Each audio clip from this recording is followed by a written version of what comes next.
Well, I grew up in Belfast. I was pretty much born the year that the so-called Troubles started there, and lived there until that all ended. I think I left more. It wasn't long after it finished that I left for various reasons. And I mean, I go back there a couple of times a year at the moment. Um, but after my sort of professional background was technology, and worked in a whole bunch of different industries. Ended up working in the financial industry for a hedge fund, and then at the end of that 5 year stint, I decided I needed a little bit of a break, so went and lived in France for a couple of years, and then when we decided to come back to the UK, we thought to ourselves, where are we going to go? And well, around that same time, I met Brian Garish, and so we decided to come to Plymouth for our sins, and we've been here since. And so I was already typesetting, laying out the UK column newspaper, looking after the website and so on, while I was still in France. But when we came back to Plymouth, I more or less joined full time, and took on a couple of other sort of professional contracts to sort of fund the thing for the first few years. But January is our 20th anniversary, and that's going to be quite a celebration next year. That's phenomenal. 20 years in the alternative independent space. Right. And you know, the story began really with Brian just when he left the Navy. He came to Plymouth, was working in the business sector, and just began to see the sheer corruption, and then came up against our old friend Common Purpose, and you know, from that point he just started being contacted with people that were experiencing the same types of things that he was experiencing. So, you know, corruption at local level was certainly how the column got started, and then of course since then we've appreciated that a lot of the corruption that's seen at a local level has a foundation in global politics and international politics, geopolitics. And we start to see the local effects of the sort of more globalist World Economic Forum types of policies rippling down to local level. So what he was experiencing at that point certainly involved a lot of EU funding and money coming from, you know, tax exempt foundations and these types of things, and that's really what we've been covering ever since, mainly. Is that why UK column has lasted? I think UK column has lasted because we appreciated from the beginning that this was not going to be a 5-minute deal, that there are no quick fixes to the wrongs of the world, that we had to make a commitment.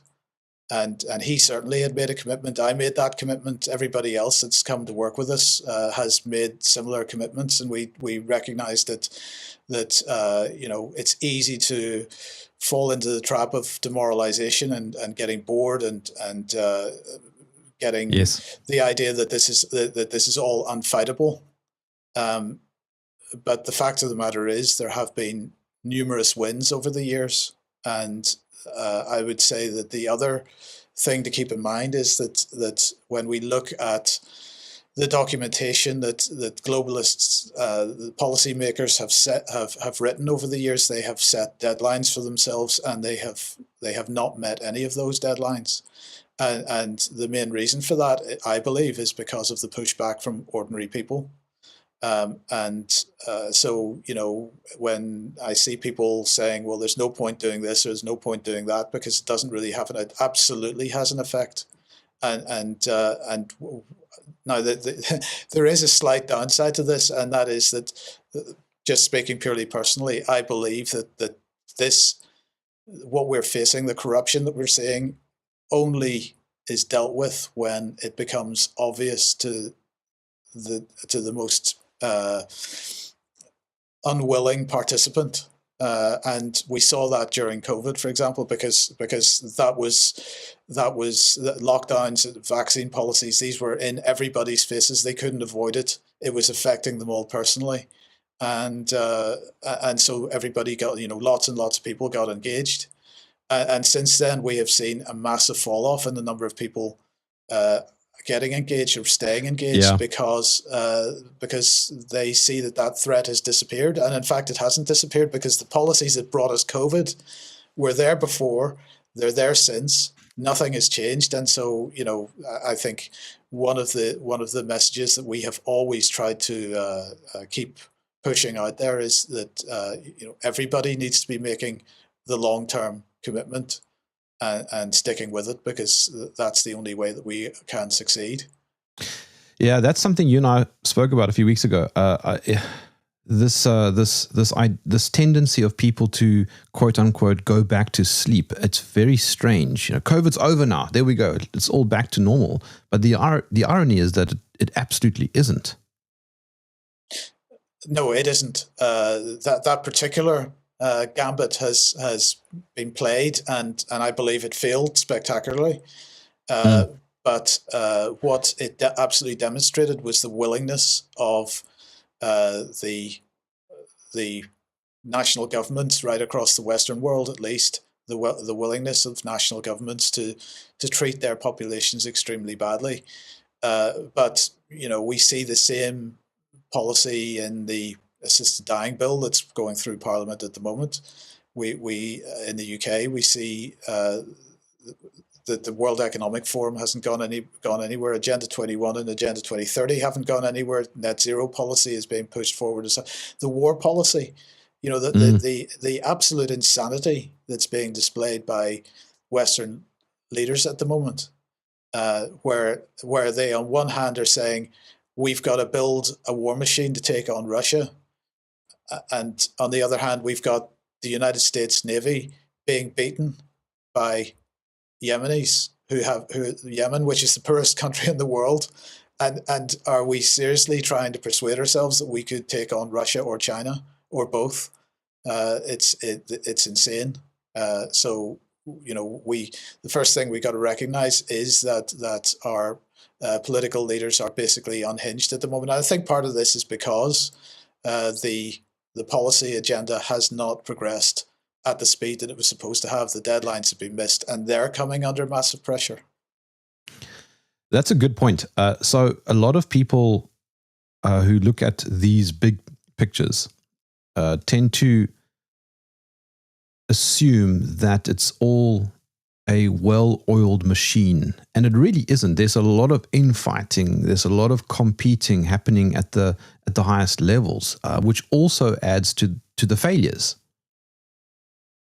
That's absolutely correct, and we've got to appreciate that. Human beings are human beings. So Yes. Some of them display slightly more psychopathic traits than others, but when you get groups of people together, there is inevitably differences of opinion.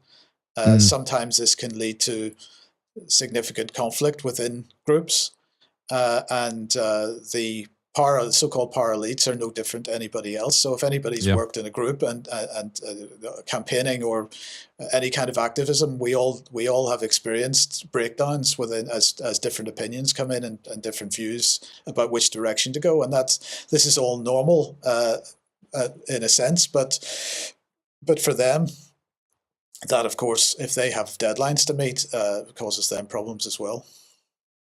Yeah, I mean, if you look at Agenda 2030, I mean, the deadline is obviously 2030, but it's very clear that a bunch of those ambitions are just not going to be met. And that is because of the extreme complexity of human nature.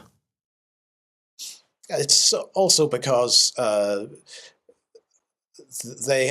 think they have a fairly arrogant view of humanity. I think that they look down on humanity as being, parasitic and not very clever and so on. But in fact, they're not the sharpest tools in the box either. And although the main focus of their play acting changes, one day it's COVID, next day it's war policy. If you look at the events, the big events that have been created in order to drive change in society, 9/11, 7/7, the whole terrorism thing, COVID, doesn't matter what it is. Their modus operandi are the same. It's the way that they structure these operations is the same, and people recognize this, and they know when they're being played. A lot of people do, and so a lot of people may not be willing to openly say things the way you and I might openly say things, and I've had people say to me in the past, your views are extreme. But actually, people recognize when they're being played, and so they do resist in a certain sense, and that undoubtedly has happened time and time again. I've had that same accusation that my views are extreme, but that doesn't make any sense, because what are the metrics? People only say that when it's outside of their own comfort zone. Oh, well, that person's extreme, but it's never them who's extreme. So, I don't think that means anything. I think that if you're perceived to be presenting something which is not reality yet, then that is perceived as being extreme. So that comment, I'm going to say that comment was made to me for the first time probably in 2008 or 2009, when we were saying things like, this is what's coming, and that was viewed by some people as being extreme.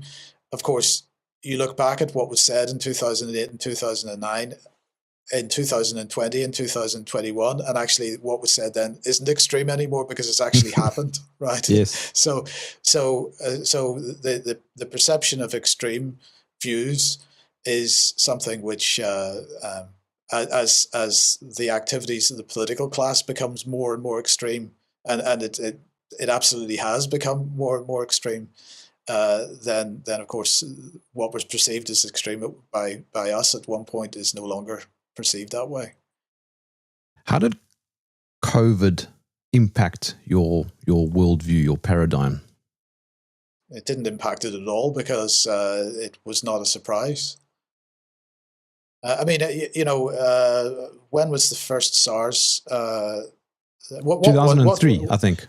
Yeah, what was a surprise was it a surprise? But it shouldn't have been a surprise. So if it was a surprise, it was the fact that or maybe it was swine flu. It was swine flu. They tried the same gag with swine flu in 2010. 10, I think, wasn't it? Yeah, sometime around then. And just to give one example, Channel 4 News, which is a public service Channel 4 is a public service broadcaster in the UK. The BBC is the main public service broadcaster, and of course it's funded by taxpayer money, effectively through the so-called license fee. But Channel 4 News, Channel 4 is a commercial channel, but it's also a public service broadcaster, and so it has certain rules that it has to follow. And for many years, it probably ran the best mainstream news program for many years. That I'm not saying was good. I'm just saying it was better than all the others, right? So it's all relative. That started to change when the proxy war in Syria began. So that started to change in 2011, and over the subsequent years, Channel 4 News began working directly with terrorists in Syria and so on, and we started to see the standard of the output from Channel 4 becoming much more propagandist. So when the swine flu thing hit, they actually produced some really good reports on how the pharmaceutical industry was attempting to generate fear within society and create a situation where they could sell their products. And then when COVID hit, despite the fact that it was exactly the same playbook that was being used, Channel 4 News completely flipped and went the other way and got right behind the narrative. So I'm going to say that when the COVID thing began, it was December 2019, we started to hear the sort of the first hints of it, and January, February, March, it was starting to build.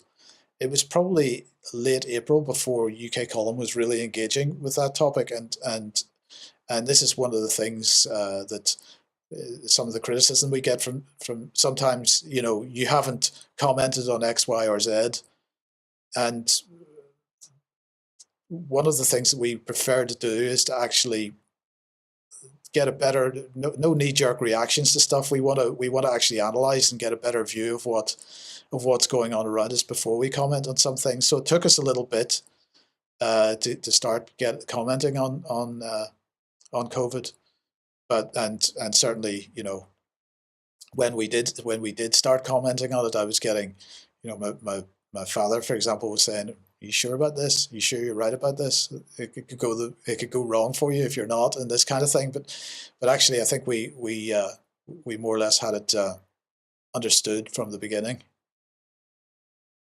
How do you think? Let me rephrase that. Why do you think that there are people like us who are willing to engage in these streams of thought? I think you've got people that play in the game, and you've got people that don't, and the vast majority of people don't. But why?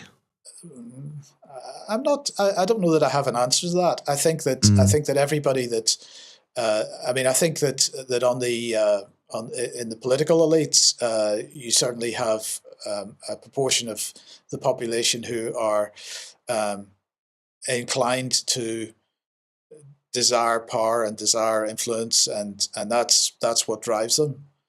On our side of the argument, I think that most people have experienced something in their lives which has triggered some kind of reaction. Whether that's, Northern Ireland was. I don't want to underplay what it was, because there's some real brutality happened on both sides in that conflict. But at the same time, in terms of global conflicts, you've got to put it into perspective. 30 years of conflict and 3,500 deaths. Well, there's been days in Gaza where there's been 3,500 people killed in a day or in a couple of days. So in Syria the same. So you got to keep it was a low intensity operation, that whole thing. But just to give an idea of what sort of, again, I don't like to use the term "woke me up" because I just don't like that entire concept. But when I was quite young, my father started a business. He got himself some premises on an industrial estate, and he had been at it for about less than a year, and it was blown up by the IRA. And not because it was an industrial estate. There was no political reason to attack that particular location. But the reason was that, in fact, most of the paramilitary groups in Northern Ireland were basically running a mafia operation. So they were splitting Belfast up into sections, and this was your section to run your protection racket, and the landlord or the owner of the industrial estate hadn't paid their protection money, so the place was blown up, right? But the thing about it was, we knew some people in the police, and a friend of ours told us that his colleague had watched the bomb being placed in the car, had watched it being driven down the road, had watched it being left at the location, and had been told to leave it alone. And you say to yourself, well, hold on a second, this is the Royal Ulster Constabulary. They're supposed to be fighting the IRA. Why are they being told to leave an explosive device alone and allowing a bomb to go off in something which is not involved in the conflict? And it became absolutely clear to us that people within the police force in Northern Ireland were being handed brown envelopes. And so then then you've got a situation where people that are supposed to be fighting for political ideals are in fact compromising those ideals by directly paying off and engaging with the people on the other side. So there's therefore more to this conflict than meets the eye, and that just was the trigger that got me asking questions, and then I started looking into other areas and so on. So for other people, they have a much harder time, and for other people, it's because they've been subject to some form of abuse, for example, or it's because they've come into contact with common purpose, or it's because they've come into contact with come into contact with some kind of diversity training or something. Something has triggered them, and all it takes is for that trigger to happen, and the questions start being asked, and then before you know it, you actually want to try to do something about what's going on around you. But Matthias Desmet says approximately 30% of people will have those experiences where they will kind of see through things. But at any given stage, around 70% will not necessarily. Well, about 30% will just simply be switched off. But then around that middle section, so you've got 30 on either side, and then that middle section, which is the largest, will tend to be either aware but not really say anything, or they don't want to rock the boat or anything like that. So I think that's fairly accurate from my own experience over the last few years. If I think about 2020, when this whole thing started, I immediately thought something's wrong here. This doesn't make sense. But the majority of people around me, believed it. This is serious. Hold on, we need to stay away from our folks. We don't want to kill them. That kind of thing. And I felt like I was one of the very few who was either off my head, or I saw something that others didn't, and I could never understand why it was like that.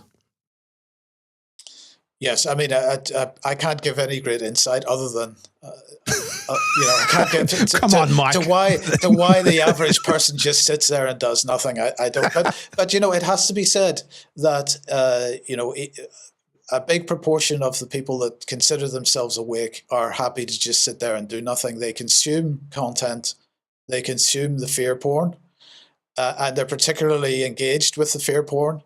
But they don't want to actually get involved in doing anything about it, because that is actually scary for people. That is a really big issue for me. It is this idea that people are consumers of sensation and fear. They will rather share hysterical stories than say something that is a solution. It's one of the reasons that the column has a lot of support, but we also have a lot of people that don't consider us to be serious, or they consider us to be some kind of limited hangout, or they consider us to be shills of some kind. And part of the reason for that is that we don't jump on the sensationalist fear porn bandwagons. We try to be as level-headed about what's going on around us as we can, and we're trying to minimize the impact of the scariness of everything, and try to be, as I say, as level about things as we can. You can't talk about the topics that we talk about and make them soft and fluffy. That isn't possible, because actually what's happening is pretty unpleasant in a lot of cases. We've got to recognize and be realistic about what's going on, but the sensationalism doesn't help, but I do, but unfortunately it's that kind of content that tends to get the real traffic. It's akin to driving past an accident that's just occurred. Everybody will slow down to have a look to see the carnage. Oh, well, they'll have a look, but it's very rare that somebody will stop. I mean, just to give a practical example of this, Charles was driving up the motorway some time ago, and somebody had fallen or jumped off a motorway bridge. He was lying on the side of the road, and everybody was just driving past. He was the only person to stop. What? Yeah. It was quite incredible, and really we do have to start asking some serious questions of ourselves, I think. Now, what is it actually going to take to sort problems out? Well, one thing is just to make, as I say, to make a commitment to not walk past, to actually find a way to resist, and that, in my opinion, that begins with ourselves. That begins with our lifestyles. That begins with our choices for where we put our money. And that I mean, just something as simple as not shopping in a supermarket, as buying stuff from a local provider, a local farmer, whatever it is, looking after our own health so we're not in the care system in any way, shape, or form. And then once we have sorted ourselves out to a certain degree, then maybe looking at what we can do outside of ourselves. But it starts with ourselves. I mean, one of the things, and one of the things that I was really surprised about was, at the end of September last year, my father passed away, and in the year up to the point, he had a good life, he had a healthy life up until about a year before he went, and in that year, he unfortunately had to engage with the care system. And he didn't have to go into a care home. He was able to stay at home until he died, which was lovely. But with the best will in the world, the carers that came to look after him didn't have time to be loving or gentle, or they just didn't have time. They were under pressure. They had to be there. They had to get the jobs done. They were with him twice a day. They had to be there. They get the jobs done. They get to the next place. And so if he was not in the mood or was just being difficult, they were reacting badly to that and so on, just because they didn't have the time, right?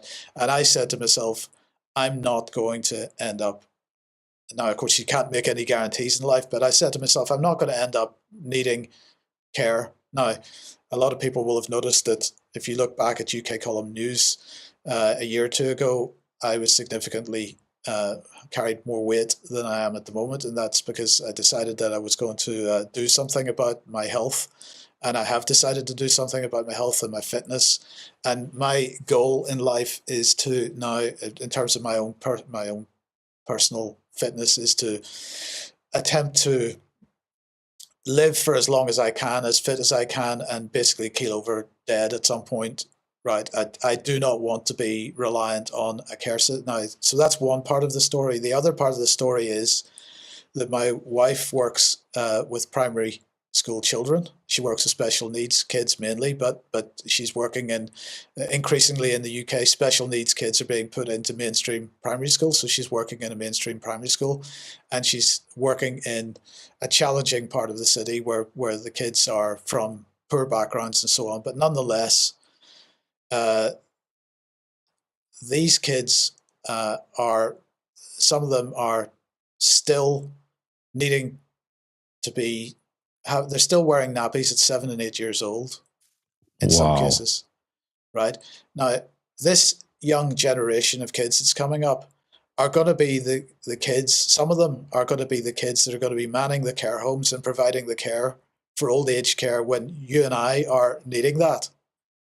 And I'm saying to myself, if you think things are bad with that situation now, just wait 20 years, 30 years, right? So anyway, I decided I would, because I had a good friend, a guy I've known for many, many years who's been working on this himself. He's a few years older than I am.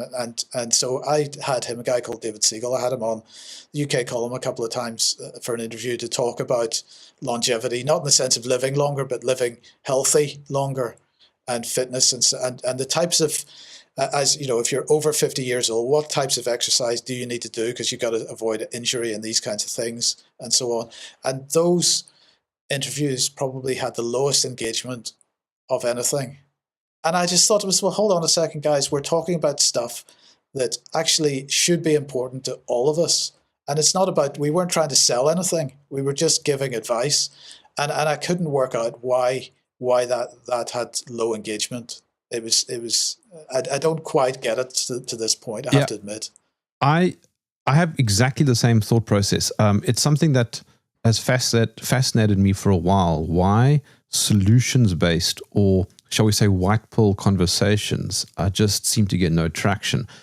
That's where it begins. It begins with ourselves, and the problem. One of the problems is that I see so many people saying, "Well, what can we do about it?" And they're looking for some big high level answer that's going to immediately. So this is part of the reason why everybody's been so enthusiastic about Donald Trump, for example, or Nigel Farage, or these types of characters, because they think that these people are going to come and solve the issues for everybody. Ain't gonna happen. I'm sorry. Savior. Right. For example, just another quick example, in 2018, when the Brexit referendum result came in, we got on the UK column news the following morning, and lunchtime, and said, look, guys, this isn't what it seems. This is Brexit without the exit. We're not leaving. Don't believe a word of it. And the number of people that wrote in and said, "You're horrible people, because could you not have given us at least one day of celebration?" And no, sorry, it's the same with Trump. This is not the answer. This is not the answer. The answer is going to come bottom up. It's not going to come top down. But unless we are healthy in every way within ourselves, we're not going to find the solutions. It's because people are wanting a savior. Yes. Yeah, but it's also I'm going to say it's also because a savior means that we don't have to do it for ourselves. Correct. But that is an issue I've had with, I call it the personality cult of Trump. And it's not Trump's fault. He's clearly very good at populism. But for example, something that's bugged me a lot. I've spent the last few years trying to dismantle the COVID narrative. Trump comes in and suddenly says there was a lab leak, and now millions of people are back where they were 3 years ago. Because if you believe there was a lab leak, then you therefore are legitimizing the claim that there was a pandemic. I don't believe that there was a pandemic or that there was a lab leak. But now how do you fight that? Because this is the machine. And now you've got all the people who love him and they don't want to disagree with him, so they kick the can down the road.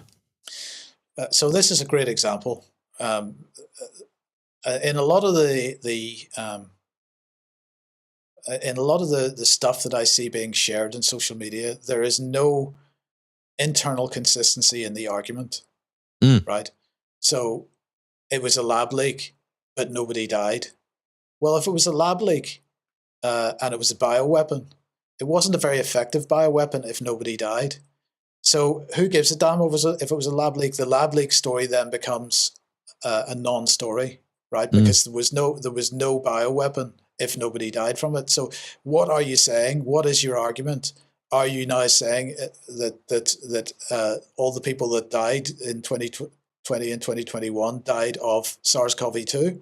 Because those same people will probably say on a different occasion that there's no such thing as a virus. Well, if there's no such thing as a virus, how can there be a lab leak? So, there's some very bad thinking going on within the community in many ways, and this again comes back to the point of we've got to sort ourselves out first.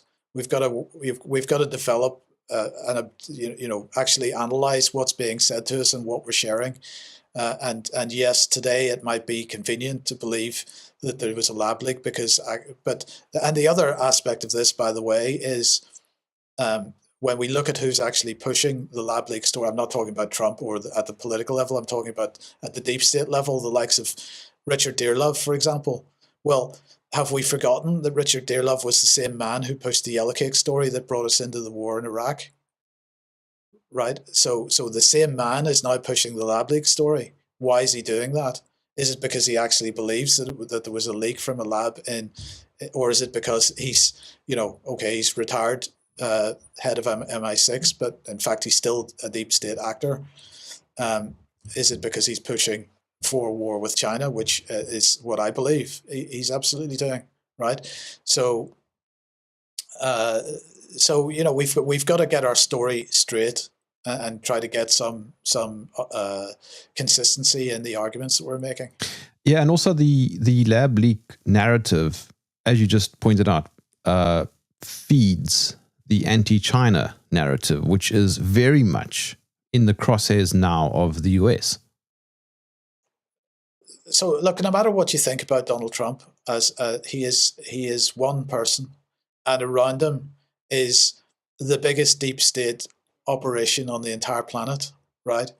And he is going to be, no matter what he is, he's going to be influenced by the people that are around him, and many of those people believe that China is the biggest threat to their way of life. Now, what is their way of life? The first thing we got to recognize that their way of life is not our way of life, because what we're talking about here is people that are, from the billionaire class, and so what they're saying is that their cushy number that they've been on for the last several decades is a lot of that revenue is disappearing into other countries like Russia and China, and which they aren't getting the benefit of. So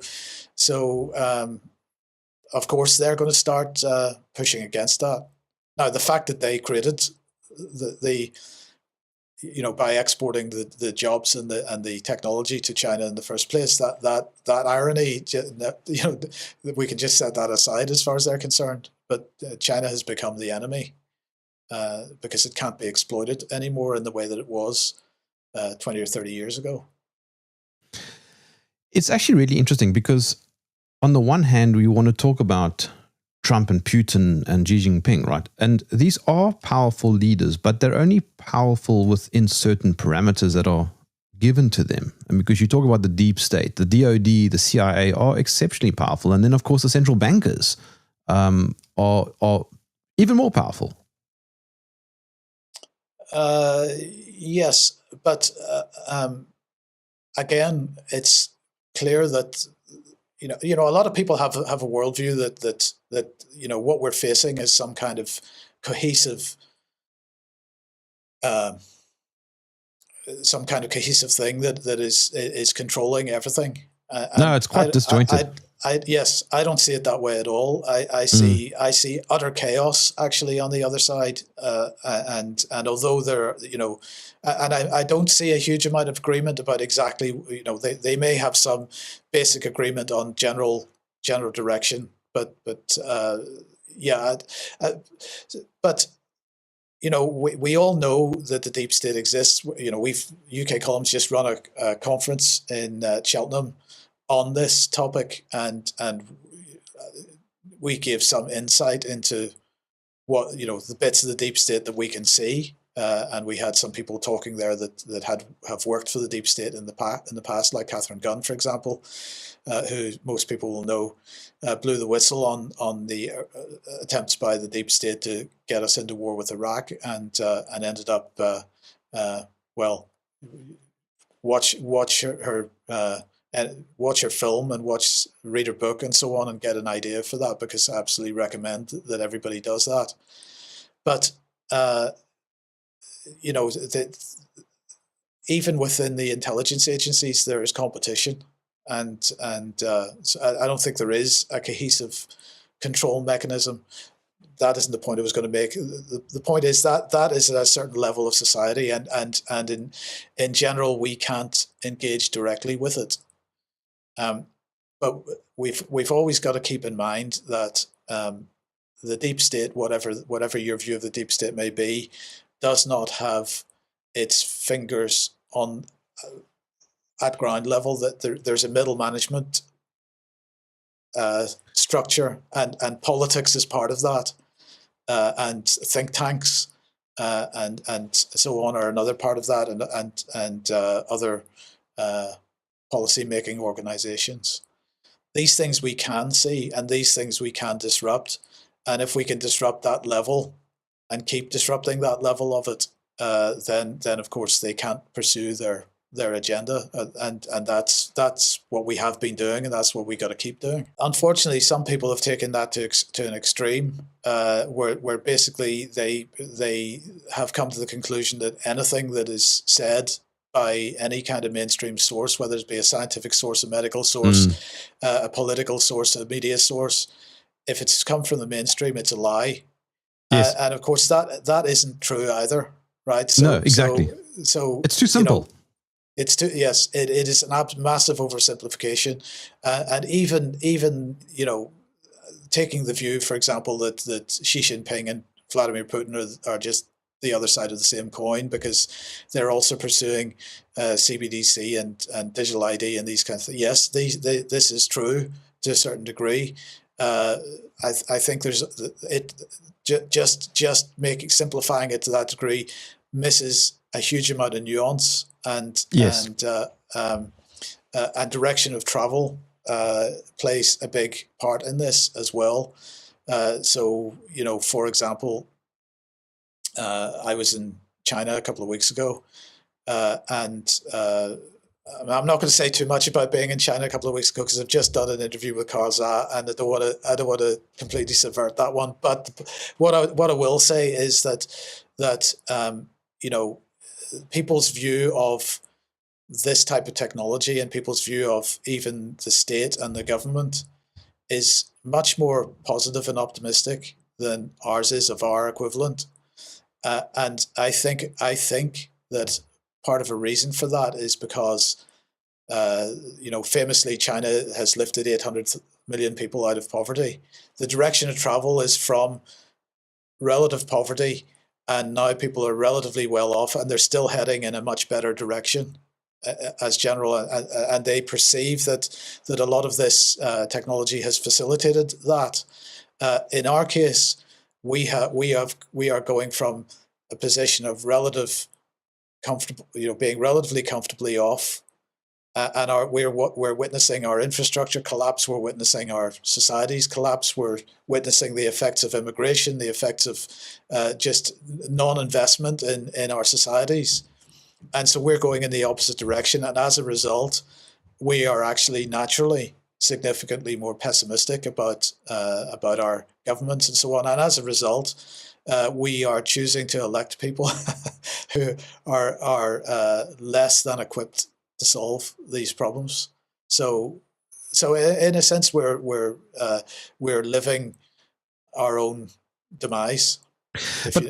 Mike, that's also again a very good point that you're making. It's a conversation I've been having for quite a long time now. For example, let's just you mentioned China, so let's talk about China for a second. It's strange, but it plays into that oversimplification. You have people in the West going, but they're just commies. And so because of the word communist, the whole country of 1.5 billion people cannot in any possible shape or form be a success. But the reality is that they're applying a single word to a highly complex society that has existed for thousands of years. It's quite possible that these single word definitions are actually relevant. And we need to actually, as you did, go there and see for ourselves and realize that we're actually just talking nonsense. So the second interview the second UK column interview that I did with Carl. Now this latest one I've did is for his podcast, but the second one that I did with Carl as a UK column interview, the first question I asked him was, "Is China still a communist country?" And that was having not been there.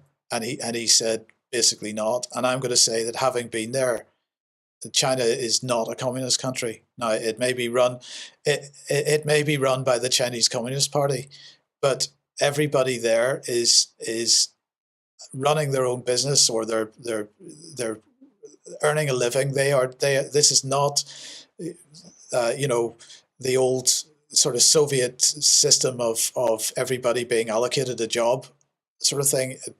They're doing exactly the same types of commercial activities. You could call it capitalism. Yeah, but I think that we're doing. That's the point I'm trying to make, Mike. People are caught up in these words, these single descriptors. It doesn't matter. It doesn't matter. Is China communist or not? It doesn't matter. it's a success. Whatever they're doing is working. And on top of that, you'll notice that they are very community driven. That was, I mean, like I say, I don't want to go too far into this because I've covered a lot of this with Carl. But yes, frankly, the scale of the population is something that unless you've been there, you cannot get to grips with. But despite that, you go to there's in the cities there's parks everywhere, and you go to the parks and there's groups of people all playing Tai Chi and they're playing Go or they're playing chess, and you just see community everywhere. And I look at Plymouth, a small city in China's 4 or 5 million people, and Plymouth, which is a small city in the UK, is 250,000 people, and there's very little sense of community here, very little, and most people don't know who their neighbours are and this type of thing. So it was something that was quite amazing to me that people are so that sense of community is there despite the sheer numbers of people. I saw when I was in Amsterdam about a year and a half ago, loads and loads and loads of hyper individualism. People just walking around in the city with headphones on and looking at their cell phones, completely disconnected from everything around them. It was really eye-opening. When I was applying for the visa to go to China, I went back to London because you have to go to London to the visa center, and I had a little bit of time on my hands, and it was a lovely day, so I just sat outside the Bank of England and watched the drones go past with their phones in their hands, and they're they have no interest in what's going around them. They're just totally focused on that tiny little screen, and I'm just thinking to myself, well, maybe that's we'll come back to the earlier point. Maybe that's the explanation for why people aren't engaged anymore. They're caught in this drug. It really is, because it again also feeds into what you said earlier about personal well-being and health. These are the things that matter the most. So a lot of years ago, a doctor friend of mine said to me, giving a smartphone or a tablet to a child is the worst thing you can possibly do, because it actually physically rewires the brain. The brain develops in a different way, and the wiring of the brain is different in that individual compared to someone who hasn't had that. Now, we're recording this news program on a Thursday, this program on a Thursday, and yesterday's news program, I was talking about the latest report from Ofcom looking at media consumption in children. And they're making the point that in 2024, there was yet another increase in the number of children aged 3 to 5 who are on a daily basis using smartphones. 3 to 5-year-olds using social media. 3 to 5-year-olds, some of them having profiles on social media, right? And I'm thinking, what kind of generation, this is our future. What kind of generation are we growing at the moment? My kids are both adults now. They didn't have smartphones or tablets until they were 16, 17. And even that was too early, in my opinion. But now, we didn't force them on that. We just talked to them about it, and they took the decision themselves. And I'm not going to deny that they came under massive peer pressure to have a phone from a very young age, and they both said, but through their own choice, they both said no, and they chose not to. And I think that it has served them well, actually, compared to a lot of their other school friends who ended up with gender confusion and all the usual kinds of stuff. And I think now they grew up with none of those issues. Now I can't say for sure that was because they didn't have a smartphone, but because there may have been other influences at play there. But I think that it certainly helped. What do you think the world is going to look like 100 years from now? Oh, I don't think I can even guess at that because it could go so many different ways, couldn't it? I mean, humanity could absolutely destroy itself. I think we absolutely have that capacity. Or we could decide that this is not the way forward. What we're doing is not the way forward. So, it really depends on whether people come to their senses. If they accept, if we avoid killing ourselves through global conflict, then the next, I suppose at this point, looking at things as they are at the moment, the next most likely scenario is that we build ourselves this uber-controlled dystopia with CBDC and digital ID and the rest of it, and we've turned ourselves into some kind of transhumanist nightmare by merging with the machine. Or we could actually have decided that this is not the way forward, and we reject all that. But I think we absolutely have a couple of really major problems to solve, and one of those is birth rates, because we are without question building a real nightmare for ourselves in terms of how we look after older people, and I have a fear that we have decided that older people are useless, that they don't provide anything to society, that they're a burden in society, and so on. I think this is a message that's being delivered to children and younger people very strongly, and again, if we're looking at who's going to be looking after the elderly whenever you and I are getting to that point, without question, we will be at a stage where the younger generations are going to say it's probably easier just to bump them off. I look back with fondness. I look, let's say, the last 100 years, and I think to myself, they made a lot of good calls. They made a lot of bad calls too. But 100 years from now, I wonder if they're going to look back at us and go, yeah, what a bunch of idiots. Yes. I think if humanity survives, I think that is very much what's going to happen. I think this is a dark age, in terms of our attitudes to ourselves, our attitudes to each other, our attitudes to society. I think we absolutely have the capacity to come out of that in a very positive way, but it for sure requires some real. They're gonna look at photographs of masses of people in the year 2021 lining up like cattle to get an injection in their arm while wearing a mask over their face, and they're going to be laughing at us. Yeah. Because there was never a gun pointed at our heads in a real sense. We volunteered as a population. We volunteered, and that's the bit that still kills me. With a few exceptions, we volunteered, and we went out every Thursday night in the UK and banged our pots together for the NHS and all this kind of stuff. Yeah. So, is there a moral of the story? Is there a moral of the story? I mean, if you look back now, you don't. I think we have. I think the moral hasn't become clear yet. I think we.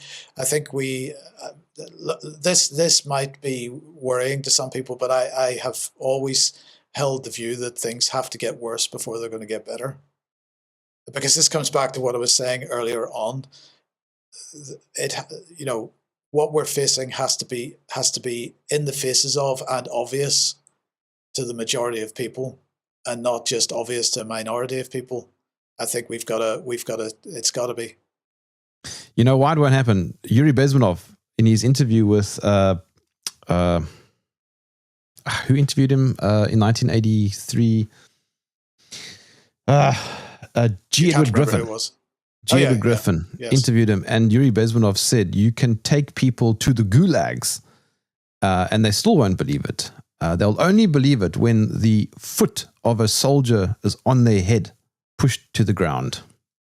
I'm going to say, yes, I'll take that point, but we don't have to have everybody. We just have to have enough.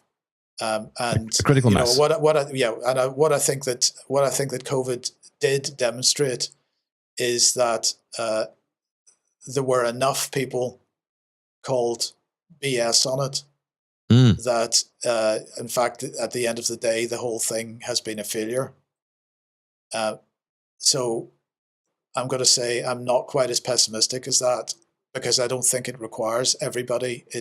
But I think it requires more than there are. It certainly requires more than there are today. It requires more than there were in 2020 and 2021, but not massively more. I don't think it requires massively more. How can I follow you? ukcolumn.org is the website, and that is the place to go. We are on various platforms. We are often off various platforms, and Kenny has to recreate new channels from scratch. So we're regularly off YouTube. The platform we're most regularly off is TikTok, because that is the most censorious. TikTok, ironically, is the most censorious platform of them all. We're on Facebook. We're on Substack. We're on all the platforms. But actually, we prefer if people are sharing our material that they share it from ukcolumn.org, because that is where we will always be. And when we got in 2021, when we got kicked off YouTube, so many people didn't even know we had a website, because they weren't, even though we mentioned it every time we do the news program, they didn't even know we had a website. So that is the place to go, and we do still need we do absolutely need support. So if anybody's willing to join as a member, that helps us greatly. Well, I will echo that. As a contributor to UK Column, I'm very, very proud to be part of the team. I will also say, please support UK Column by becoming a member, because it is member funded. It is member funded, yes. That is something that we decided right from the beginning, on the basis that relying on advertising didn't seem to us like the best model. Because first of all, what was obvious from the very beginning was that we had no control over what advertisements that people saw, and sometimes people were getting in contact with us and saying, "Why are you showing an advertisement for this?" Back when we were dabbling with this stuff, and we said, "Well, that's not our choice." So we decided in 2014 or something that memberships were the way, and subscriptions were the way to go, and that has done us worked well for us so far.